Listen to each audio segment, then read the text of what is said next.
মদন মোহন।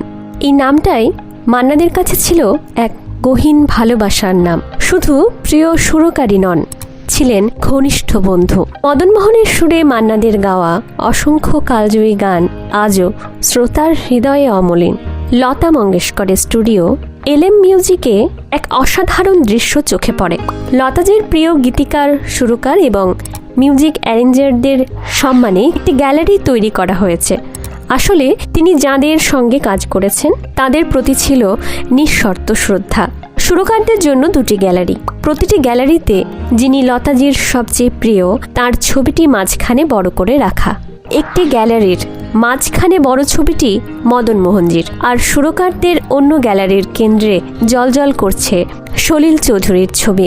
এই দৃশ্য দেখে এক অপার শ্রদ্ধা, বিস্ময় আর গর্বে ভরে ওঠে মন।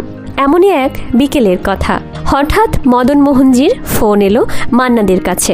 মান্নাদা, আজ একটু ফ্রি থাকলে চলে আসুন, একটা দারুণ জিনিস রান্না করছি, একসঙ্গে খাওয়া যাবে।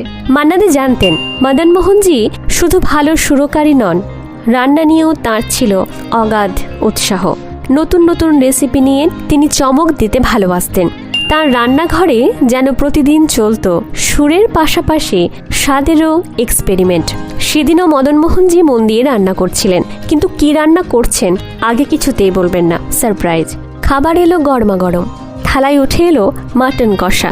মান্নাদে খানিকটা চমকে উঠলেন, বললেন, জানেন কি দিয়ে মাটনটা কষেছে? ঢ্যাঁড়স। হ্যাঁ, একদম ঠিক শুনছেন, ঢ্যাঁড়স দিয়ে কষা মাটন।